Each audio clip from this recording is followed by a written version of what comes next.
Get ready for a deep dive, everybody. This time, we're exploring the world of Vedic astrology, but with a twist. Ooh, a twist. I'm intrigued. Our source material is AstroFusion, the Cosmic Counselor, a pre-publication manuscript, and it's this really cool blend of stories and mythology Sounds interesting. and science.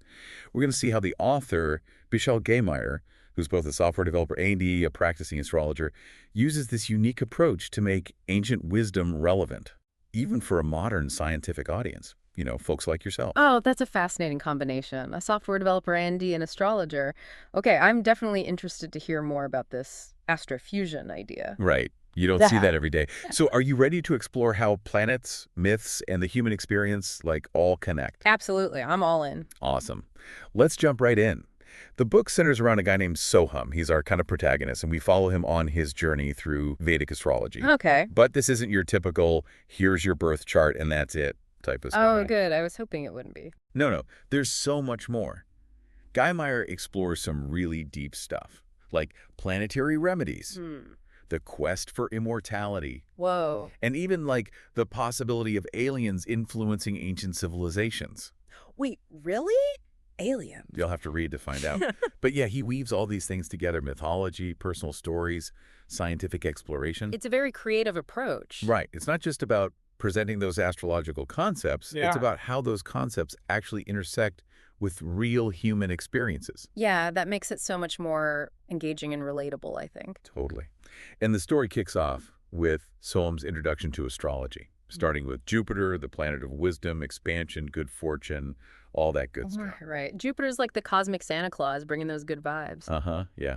Now, in Vedic astrology, each planet has its own, qualities and energies, and these energies can be amplified or diminished depending on where the planet is in the birth chart. Gotcha. Makes sense. So with Soham, Jupiter is exalted in Cancer. Exalted? What does that mean exactly? So it basically means Jupiter's positive qualities are, supercharged. Oh, okay, I see. Imagine Jupiter's this wise, benevolent mentor. Okay. When it's exalted, it's like you have that mentor on speed dial, 24/7, offering you guidance and support at every turn. Oh, I get it. So having a super supportive Jupiter is like having a cheat code for life. Haha, kinda. I mean, it does explain why Soham, even as a kid, is described as being born under a lucky star. He's curious, excels in school, and just seems to grasp things easily. Yeah, that makes sense. A strong Jupiter can definitely do that. But I'm curious, are there any planets that don't vibe so well in certain positions? Absolutely. The book also talks about Mars' debilitation in Cancer, which is the opposite of exaltation. Interesting. Mars, as you know, is all about action, energy, drive. Yeah, the go-getter planet. But in Cancer, which is ruled by the moon and associated with emotions and sensitivity, Mars's energy gets kind of weakened. It's like trying to, drive a sports car on a muddy road. You're not going to get very far. Yeah, I could see that. So the planet's energies really depend on where they're placed, right? It's not just about the planet itself. Exactly. It's about how their energies interact with the signs they occupy. It's a fascinating concept in Vedic astrology. Totally. So it's not just about you're a Mars person or you're a Jupiter person. It's much more nuanced than that, right? Yeah, totally. Now, Soham's grandfather is a practicing astrologer. Ah, so that's where he gets it from. Right. And it's through him that Soham starts learning about Vedic astrology. But his grandfather gives him this interesting piece of advice. A warning, actually. Oh, warning. About what? About reading the birth charts of close family members. That's interesting. Why would he advise against that? It's about the ethics of astrological practice, Yeah. It's not just about having the technical knowledge, but also about using that knowledge responsibly and with sensitivity. Yeah, that makes sense. I mean, it could be easy to let your personal feelings influence your interpretations, especially with family. Right. And the book introduces this concept of dakshina, the offering given to a guru in exchange for knowledge. Nakshina. Okay. It connects to Mercury, the planet of communication and learning. The idea is that by respecting that exchange of knowledge, honoring the source of that wisdom, you maintain its power and integrity. I see. So it's like acknowledging the value of the knowledge and showing gratitude for receiving it. Exactly. It's like saying knowledge isn't just something you, grab and take. It's something you receive.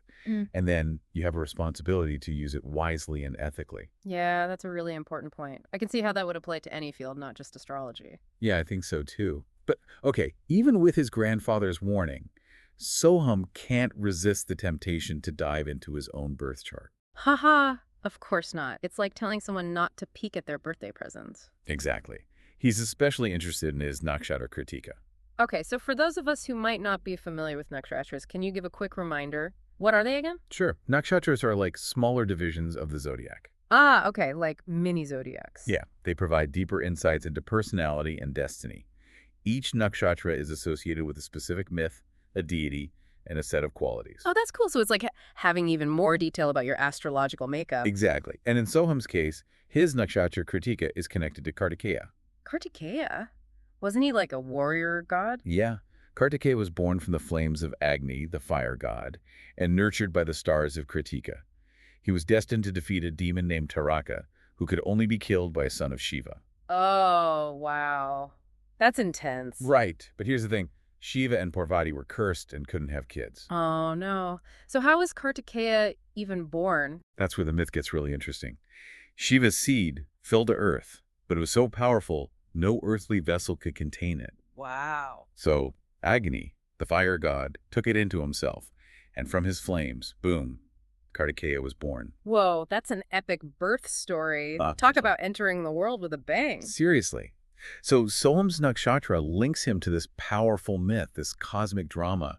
I can see how that would make someone feel connected to something way bigger than themselves. Totally, like he's part of this ancient, powerful lineage. But even with this auspicious nakshatra, Soham still has doubts and fears, right? He has those recurring nightmares about a mountain. Yeah, that's right. Those nightmares really show his inner struggle. On one hand, he's totally drawn to the wisdom of astrology, but on the other hand, he's also a skeptical engineer. He needs evidence, logical explanations, Oh, yeah. It's like those two sides of him are battling it out. Exactly. The mountain probably represents how vast and complex astrological knowledge can be, which can feel overwhelming when you're first starting to explore it. Yeah, like trying to climb a mountain blindfolded. You don't know where to step or what's ahead. Haha, perfect analogy. It And then the paralysis Soham feels. That probably symbolizes his fear of the unknown, his hesitation to fully embrace a system that kind of defies his rational understanding of the world. makes sense. It's like his logical mind is saying, hold on, slow down.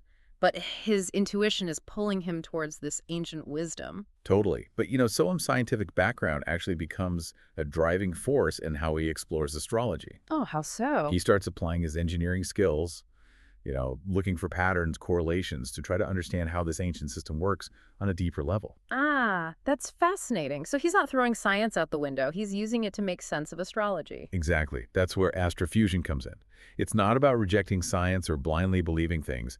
It's about finding a way to bridge those two worlds, to see how ancient wisdom and modern understanding can actually work together. Wow, that's a powerful concept. So it's like he's trying to find the scientific underpinnings of these ancient principles. Yeah. Like he's decoding the language of the stars, but using his engineering brain to do it. I love that. And this exploration leads him to a deeper understanding of Mercury, right? The planet of communication, intellect, and all that analytical stuff. Right. And it's interesting because Mercury rules both Gemini, which is all about communication, and Virgo, which is about analysis. So Mercury has this dual nature, just like Soham. Yeah, it's like the planets in his birth chart are guiding him on his journey. They're like cosmic signposts pointing him in the right direction. I love it. But even with those signs, the path isn't always easy, right? He makes some early predictions, wanting to prove his skills, and there are unintended consequences. Yep. Soham learns that it's not just about seeing the patterns, it's about understanding the potential impact of your words and actions, about using your knowledge with compassion and wisdom. Yeah, it's a good reminder that even the best intentions can sometimes lead to unexpected outcomes. Totally. And that realization is a turning point for Soham. He begins to really question his motives. Is it all about recognition? What about the potential harm that can come from using astrology irresponsibly? Those are some heavy questions to grapple with. So how does he move forward from there? Well, that's where we come to another big event in Soham's life, the Holi Festival. Holi! The Festival of Colors. I love that one. Right. It's a celebration of spring, new beginnings, all that. Okay, so how does Holi tie into Soham's journey? The book highlights the energy of the Uttara Falguni Nakshatra during this time, which is associated with creativity, generosity, good fortune. Sounds like a good time to be alive. And get this nakshatra coincides with Soham's own Kritika nakshatra, suggesting a period of transformation and growth for him. Oh, that's interesting. Like the stars are aligning to push him in a new direction. Exactly. It's like they're saying, okay, Soham, it's time for a new chapter. And what does this new chapter involve? Well, this new path brings an unexpected visitor, his nephew, Vivanta, who arrives from abroad. Vivanta faces some challenges with sensory processing and social interaction. Oh, that must be tough for him. It is, Hmm. and Soham finds himself struggling to understand and help his nephew. He tries using his astrological knowledge, but he also realizes that traditional interpretations might not be enough. So he starts looking beyond astrology. Yeah. He begins to explore modern therapeutic approaches, trying to bridge that ancient wisdom with a contemporary understanding of, like, neurodiversity. That's fantastic. It shows that he's not just sticking to one way of thinking. He's willing to integrate different perspectives and find what actually helps. Right. It's about finding what works, what resonates, what offers the most compassionate approach to understanding and supporting others. Totally agree. And all of this is happening against the backdrop of a major scientific achievement, India's Mars orbiter mission, Mangalyaan. Oh, yeah. That was a huge accomplishment for India's space program. It was. And the book cleverly connects the scientific understanding of how Mars was formed, a planet born from the debris of a cosmic collision, right? To the mythological story of Varaha Avatar, the boar incarnation of Vishnu who rescued the Earth. Wait, hold on. How does a boar rescuing the Earth have anything to do with Mars? Well, in Vedic mythology, Mars is Mangala, and his birth is connected to that Varaha avatar. The story goes that when Vishnu, as the boar, lifted the earth from the ocean, a drop of his sweat fell, and from that drop, Mangala was born. Wow, so you have this scientific understanding of Mars being formed from cosmic debris, and then this ancient myth about a boar's sweat creating a planet. It's like two sides of the same coin. Exactly. Ancient myths and modern scientific discoveries offering different perspectives on the same phenomena. It's like they're speaking different languages, but ultimately trying to explain the same mysteries of the universe. That's amazing. Makes you wonder how much wisdom is hidden in those ancient stories, right? Wisdom that we're just starting to rediscover through science. Totally. And that's what makes AstroFusion so compelling. It doesn't pit science against mythology or reason against intuition. Right. It's about finding those points of convergence where these different ways of knowing can inform and enrich each other. Just like we're on this cosmic treasure hunt, uncovering hidden connections between the stars, the myths, and our own human experience. I love that analogy. And speaking of cosmic treasures, I'm really interested to learn more about the moon's influence in astrofusion. The moon, oh yeah, it's a big one. In Vedic astrology, the moon governs emotions, intuition, the whole inner world. Right, right. And I know it plays a significant role in Soham's journey, but I'm curious to hear more about the specifics. Oh, there's a lot to unpack there. We'll definitely dive into all that after a quick break. Stay with us. Okay, so where were we? Ah, yes, the moon. The moon, right. I'm eager to hear what astrofusion has to say about it. It's such a powerful symbol in so many cultures. Totally. In Vedic astrology, it's considered super important, like a key influence on our emotional world. Makes sense. The moon is all about feelings, right? It is. It shapes our instincts, our habits, even how we respond to things around us.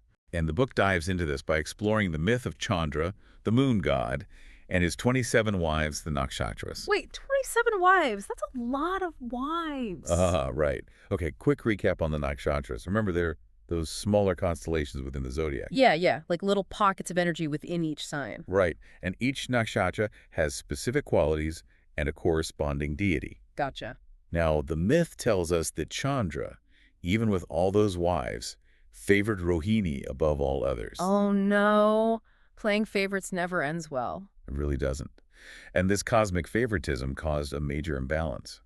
Chandra's neglected wives, when complaining to their father, Daksha, who then cursed Chandra. A curse? What kind of curse? This curse caused Chandra to wane, to eventually disappear. Whoa. So the moon's phases are because of a cosmic curse. That's a pretty dramatic explanation for a natural phenomenon. All right.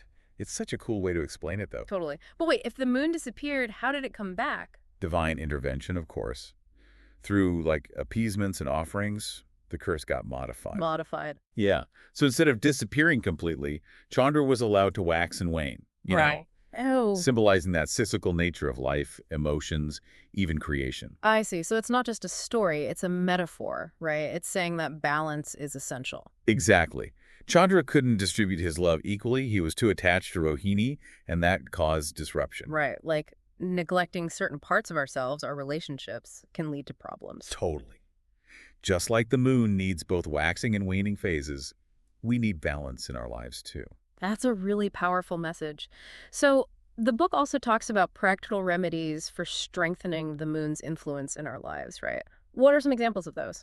Well, AstroFusion suggests things like wearing silver, since it's believed to resonate with the moon's energy. Okay, interesting. It also mentions acts of charity and offering donations, especially of white foods, like milk or rice. Oh, white foods. Why white foods specifically? They're associated with the moon's purity. Ah, I see. And then there's spending time in nature, just connecting with those natural rhythms of the moon and its soothing energy. Those remedies, while rooted in ancient wisdom, seem pretty relevant even today. Like, everybody knows spending time in nature is good for you. Totally. It's like whether we approach it from astrology or science, the underlying principle is the same. Recognizing that connection between our inner world and the outer world. Yeah.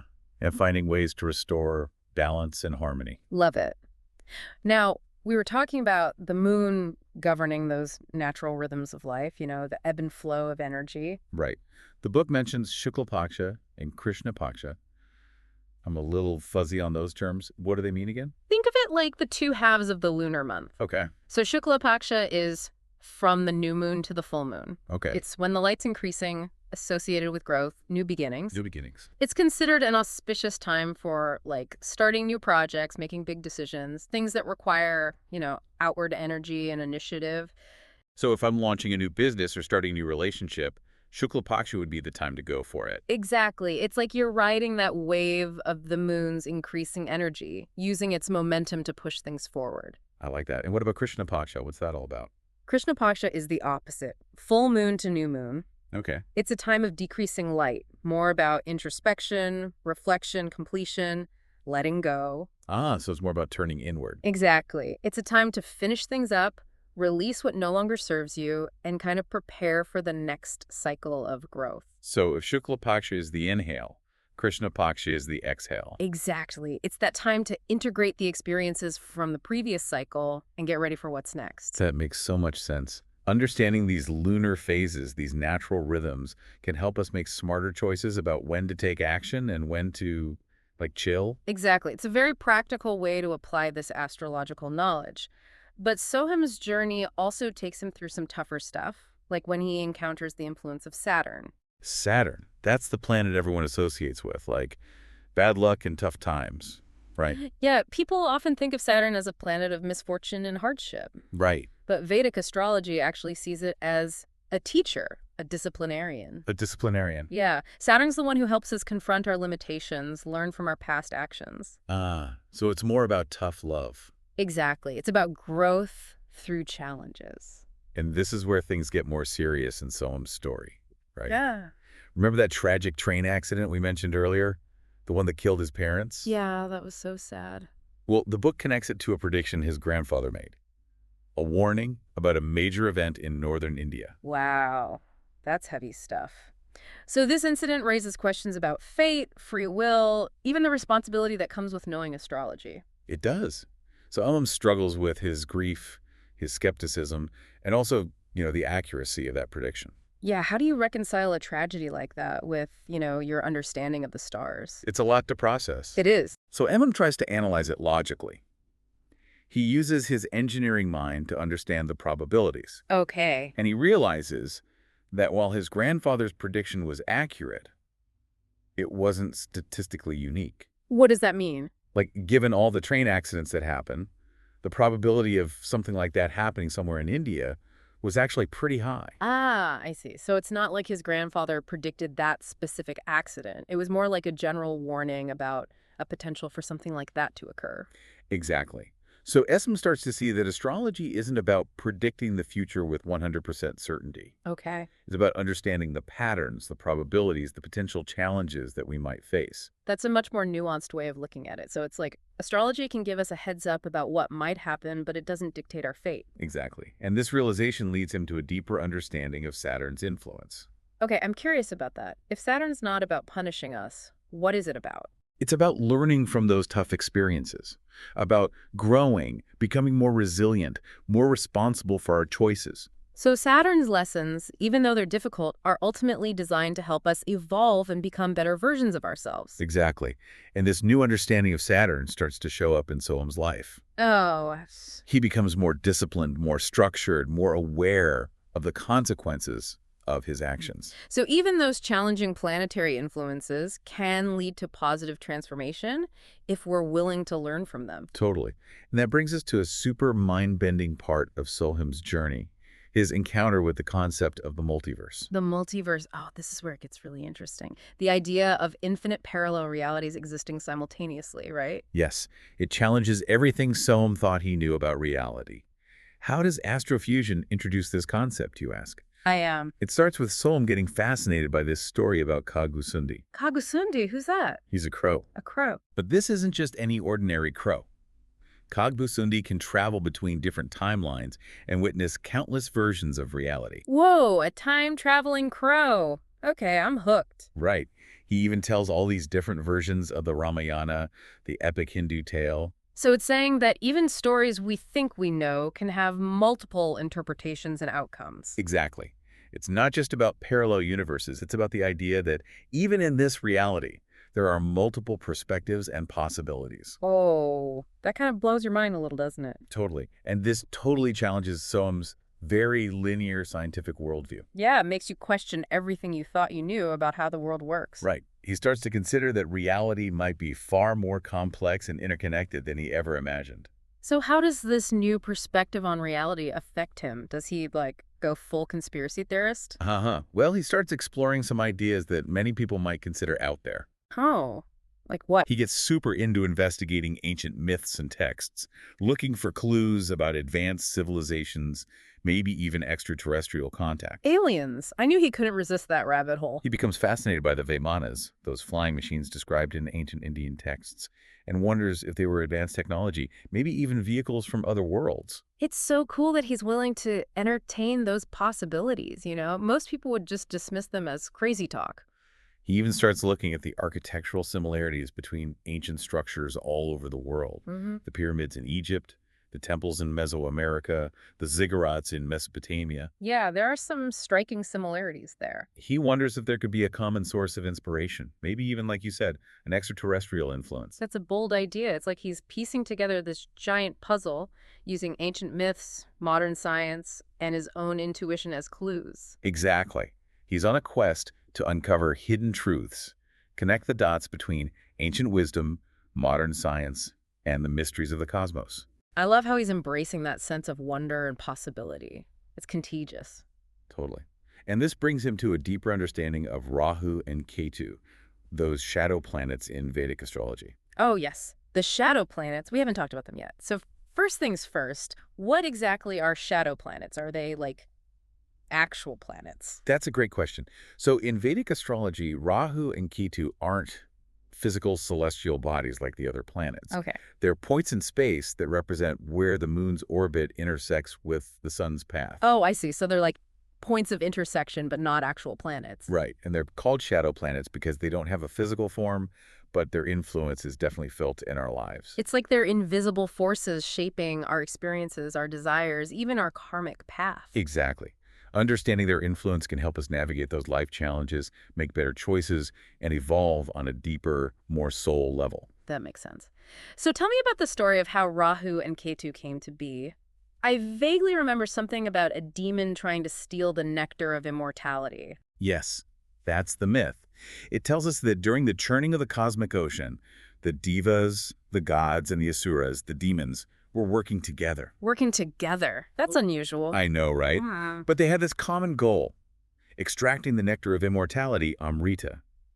But when the nectar finally emerged, a fight broke out. Of course it did. Everyone wants a taste of immortality. Right. So Vishnu, disguised as Mohini, this beautiful enchantress, stepped in to distribute the Amrita fairly. So Vishnu was playing peacemaker. More like he was tricking the demons so the gods could keep the nectar for themselves. Ah, clever. But what happened to that demon who tried to steal it? What was his name? Swarbanu. Yes, Swarbanu. He was cunning, disguised himself as a god to try to sneak a sip. But I guess his plan didn't work. Nope. The sun and the moon exposed him, and Vishnu, super quick, cut off Swarbanu's head before the nectar could reach his throat. Yikes, talk about a close call. But wait, if they cut off his head, did he die? That's the thing, because he'd already tasted a drop of the Amrita, he became immortal. Oh no, so an immortal headless demon, that can't be good. It wasn't. His severed head became Rahu, and his body became Ketu. Whoa, so they're like two halves of the same demon, forever separated. Exactly. They became these eternal wanderers, forever seeking revenge on the sun and the moon for exposing them. Ah, so that explains why eclipses are a big deal in Vedic astrology. They represent those moments when Rahu and Ketu try to like swallow the sun or moon. It's like they're reliving that ancient cosmic battle over and over again. That's intense. And their influence in our lives reflects this whole struggle between light and shadow, right? Between our desires and like our spiritual side. Totally. It's a powerful metaphor for that duality within us all. So how do Rahu and Ketu actually show up in our lives? What kind of energies do they represent? So Rahu, being the head, represents our desires, ambitions, obsessions, material stuff, worldly success, Okay. and that illusion of separateness, you know. Like that feeling of being disconnected from something bigger than ourselves. So, yeah. While Ketu, the body, is more about spirituality, detachment, the lessons from our past. So intuition, introspection, that search for meaning beyond the material world. Exactly. They're like two sides of the same coin, representing the duality of being human. It's like they embody those internal conflicts we all experience, you know, the pull between what we want and what we need, between our ego and our soul. Exactly. Understanding their influence in our birth charts can help us understand our strengths and weaknesses, our karmic patterns, and where we need to find that balance. It's like they're pointing out the areas where we need to grow and evolve. Right. And the book talks about Soham witnessing this annular solar eclipse. Oh, an eclipse. I bet that was a powerful experience for him. It was. He doesn't just see it as this scientific event. He sees it as this symbolic representation of that dance between light and shadow. I love that. It's like he's starting to see the universe as this interconnected web of energy where everything's connected. Exactly. Ancient myths, modern science, personal experience, it all comes together. And this realization leads him to a deeper understanding of Venus, right? The planet of love, beauty, relationships, pleasure, all the good stuff. Ah, Venus. This is where things get really interesting. We get introduced to the myth of Shukracharya, the teacher of the demons, who knew the secret of Sanjivani Vidya. Sanjivani Vidya. Refresh my memory. What was that again? It's the art of resurrection. He could bring people back from the dead. Whoa. Talk about a powerful skill. Right. This myth shows Venus's connection to healing and transformation. Okay. But it also sets the stage for Soham's own experiences with love and relationships. Oh, I see. So how does that play out? Well, his understanding of Venus in other people's birth charts leads him to make some choices, some ethical, some not so much. Ah, so he's starting to see that even with good intentions, using astrological knowledge can be tricky, especially when it comes to love and relationships. It is. It's not as simple as just looking at someone's Venus placement and saying, okay, you're destined to be with this person. There's so much more to it than that, right? Human relationships are complex. Exactly. And the book explores this through the stories of Arti and Sonal. Oh, right. Those were the women whose astrological predictions about motherhood turned out very differently, right? Yes. Arti was told she'd have trouble conceiving, but she ended up having a baby naturally. Sonal, on the other hand, What about Sonal? she got pregnant during the exact time period predicted by astrology, even though doctors had said it was impossible for her to conceive. Wow. So one defied the astrological prediction and the other defied medical science. It's like the universe works in mysterious ways. Right. It makes you wonder about destiny and free will, doesn't it? Totally. It's Yeah. like those stories are saying that the stars might offer a map, but we ultimately choose our path. I love that. It's a reminder that we're not just puppets of fate. We have agency. Exactly. We have the power to create our own reality, even if it means defying the odds, whether they're astrological or scientific. Goal well said. Yeah. And speaking of defying the odds, this brings us to Soham's quest for immortality. Immortality. That's a theme that runs through so many stories and myths across cultures and throughout history. It really does. And it seems like it's a deep human desire to transcend our limitations and live forever. So how does Soham approach this quest?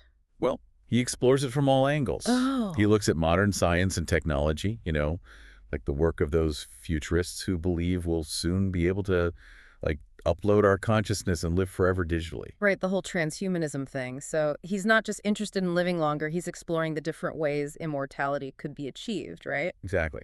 But he also delves into Vedic traditions, which have a different take on immortality. I'm curious about that. What's the Vedic perspective? It's less about extending the physical lifespan, more about achieving a state of spiritual enlightenment. Ah, so it's about liberation from that cycle of birth and death. You got it.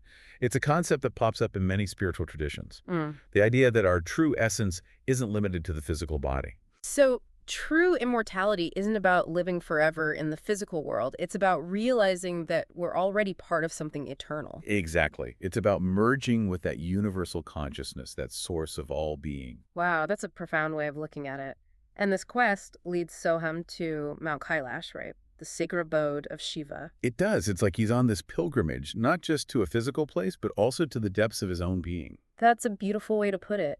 He's seeking a Sadguru, a spiritual teacher, someone who can guide him towards a deeper understanding of life and death. And this journey is closely connected to the concept of Lugnesh, the Lord of the Ascendant sign. Right, Limnesh. It represents our purpose, our direction in life, right? Yes. So Hum is trying to understand his unique path, his destiny, how all those astrological influences have shaped his journey so far. It's like he's looking for the map of his soul, the blueprint that guides his evolution. Exactly. And that search for meaning and purpose is something we can all relate to, whether we believe in astrology or not. It's a universal human question. Why are we here? What are we meant to do? Absolutely. We all want to know what our lives are about, what legacy we'll leave behind. And AstroFusion, with its blend of mythology, science, personal stories, and spirituality, gives us a framework for understanding this quest. It's not just offering answers, it's inviting us to explore these big questions for ourselves, to look to the stars and also deep within ourselves. Totally. And this deep dive has been quite the exploration so far. We've covered so much. The moon, Saturn, karma, the multiverse. It's been mind-blowing. So many fascinating insights, captivating myths, and thought-provoking concepts. What are some of the key takeaways you'd like our listeners to consider as they continue exploring this topic? Well, for me, one of the biggest takeaways is that AstroFusion encourages this balanced approach, blending that ancient wisdom with a modern understanding. Right. It's not about blindly accepting every astrological idea or just tossing tradition aside for purely scientific explanations. Yeah. It's about finding that middle ground where those different perspectives can actually work together, inform each other, Totally. And it really emphasizes self-awareness and personal responsibility, too. Oh, absolutely. Astrology, the way it's presented in AstroFusion, isn't about some predetermined fate. Right. It's more about understanding your own tendencies, strengths, challenges. Right. So you can make more conscious choices. It's like having this cosmic roadmap, right? Yeah. It shows you the potential terrain ahead, but you still get to choose your path. Exactly. You're not just along for the ride, you're the driver. And that leads to another key point, that we're all on this journey of evolution. Ooh, I like that. Both individually and collectively. The book suggests that the planets, the myths, the challenges we face, Right. it's all part of this grand cosmic design that's pushing us to grow, learn, become more fully realized versions of ourselves. It's a perspective that's both humbling, because we're part of something so much bigger than ourselves, Right. but also empowering. Like we have the potential to go beyond our limitations and create a life that's truly meaningful. Absolutely. And I think it's worth noting that AstroFusion isn't just this theoretical exploration. Oh, yeah, that's a good point. Ghimire really brings in those personal stories, which makes it so much more engaging. Totally. He shares about his family, his journey into astrology, his own challenges. It adds this layer of authenticity and vulnerability. It reminds you that there's a real person behind these ideas, someone who's actually wrestled with these concepts and integrated them into their life. It's like, hey, I'm figuring this out too, Yeah, exactly. It's refreshing. And speaking of personal stories, one of the most compelling parts for me was Soham's encounter with the Sadguru on Mount Kailash. Oh, yes. That meeting is a real turning point for him. It is. It challenges his ambitions, helps him understand his purpose on a deeper level. Right. The Sadguru, that spiritual master, he helps Soham see how limited those material pursuits really are, encourages him to focus on inner growth and self-realization. And Soham really takes those teachings to heart, like the idea that the material world is kind of illusory, Yeah. and that we need to detach from those worldly desires to find true happiness. It's a powerful message. It shifts his whole perspective on success and what really matters. Exactly. And this shift ties back to Lagnesh, that idea of aligning your actions with your soul's purpose. Finding a path that leads to genuine fulfillment instead of chasing external validation. Right. It's not just about what you accomplish in the world, but who you become along the way. Love that. So it's a journey of both inner and outer transformation. It is. And that final message from the Sadhguru that Soham's journey is just beginning. Oh, yeah. What a cliffhanger. It's such a powerful reminder that self-discovery and spiritual growth are ongoing processes. It's not like you reach a certain point and you're done. Right. It's about continuously learning, questioning, embracing the unknown. It's like a cosmic adventure that never ends. AstroFusion really leaves you with this feeling of both wonder and the possibility. It does. It doesn't give you those easy answers or a one-size-fits-all approach to life, No. It's more about encouraging you to explore, question those assumptions, connect those dots between ancient wisdom and what we know today. It's an invitation to see the universe as this living, breathing entity, this cosmic dance of energy and consciousness that we're all part of. I love that image. And AstroFusion suggests that by understanding that language of the stars, the myths, our own inner world, we can navigate that dance with so much more grace and purpose. Absolutely. It's about recognizing our place in this grand cosmic tapestry. This deep dive has been quite the journey. We've explored planets, nakshatras, karma, the multiverse. It's been mind-blowing. It has. And it's all thanks to AstroFusion and its unique way of blending ancient wisdom with modern understanding. Now, for those listening, what resonated most with you? Was there a myth that really grabbed you? A planetary influence you felt in your own life? Or maybe a concept that sparked your curiosity? I'd love to hear what our listeners are thinking about, too. Yeah. Share your thoughts with us on social media, and who knows, maybe we'll do a follow-up episode to dive even deeper into some of these fascinating ideas. That would be fun. Until then, keep exploring, keep questioning, and keep looking up at those stars. You never know what cosmic wisdom might be waiting to be discovered.